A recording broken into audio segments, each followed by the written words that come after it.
Mr. President,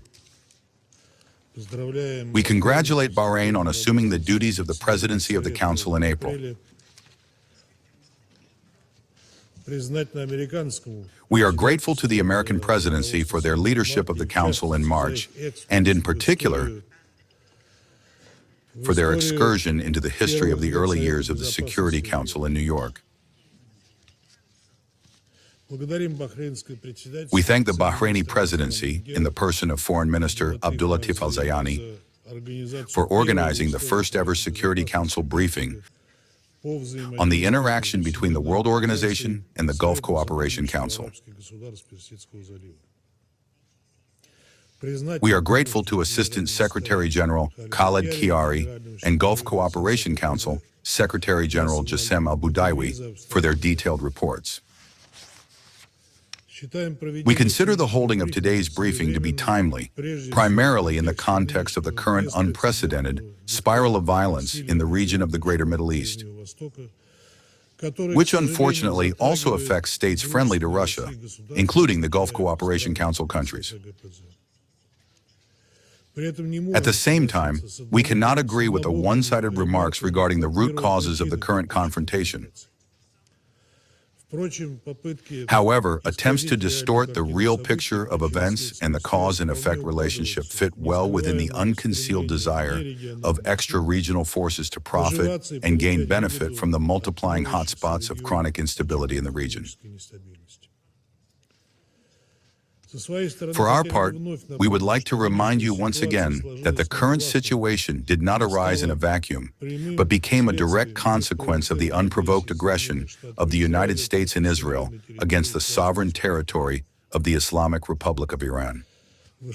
Washington and West Jerusalem could not have failed to realize the full gravity of the consequences of their military adventure for the countries of the region. Innocent people, including women and children, are dying every day. The scale of damage to energy and other vital infrastructure in Iran and the Arabian monarchies is growing by the minute. Irreparable damage is being done not only to regional stability, but also to global food and energy security and to the world economy as a whole. This is clearly evidenced by the relevant assessments and forecasts of specialized UN agencies. Price volatility in global markets, and disruptions in the supply of energy resources and fertilizers. Once again, we call for an immediate cessation of all hostilities that bring destruction and suffering to the civilian population. Russia is ready to assist in finding ways to resolve the current confrontation on a politico-diplomatic basis while respecting international law and taking into account the legitimate interests of the states involved. We reaffirm our firm commitment to the sovereignty and territorial integrity of all countries in the region. With each passing day, it becomes increasingly obvious that the first step on the path to de-escalation is the cessation of strikes by Washington and West Jerusalem on Iranian territory and the stopping of Iranian strikes on the territory of Arab states. It is time to stop and end the dangerous games with fire, which threaten to escalate into a full-scale regional and even global conflagration.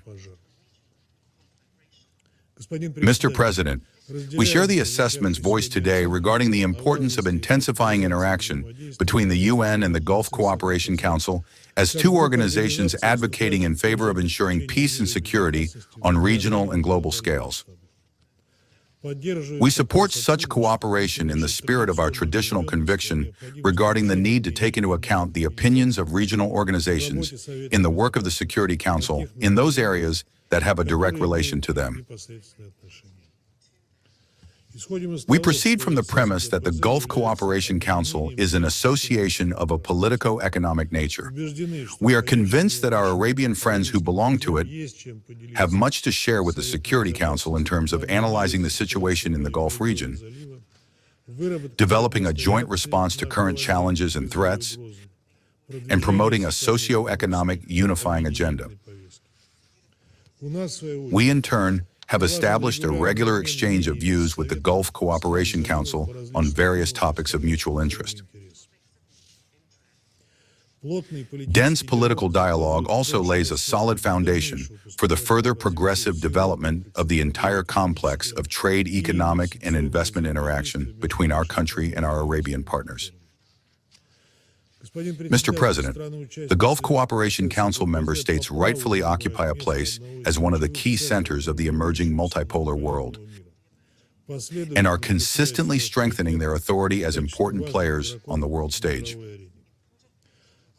Within the framework of our regular dialogue with this regional structure, we have paid and continue to pay special attention to promoting the Russian proposed concept of security in the Persian Gulf, aimed at maintaining neighborly relations between all coastal states in this strategically important region. We spoke about this long ago.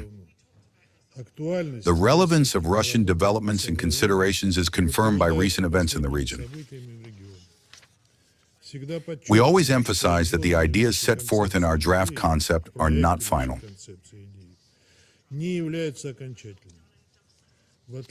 Unlike our Western colleagues, we never impose ready-made recipes or our own point of view as the only correct one. On the contrary, we invite our Middle Eastern friends to a constructive discussion with the goal of searching for joint solutions that would meet the interests, first and foremost, of the regional actors themselves. In conclusion, we would like to thank our Bahraini colleagues for the initiative to adopt a statement by the President of the Security Council on the interaction between the UN and the Gulf Cooperation Council following today's meeting.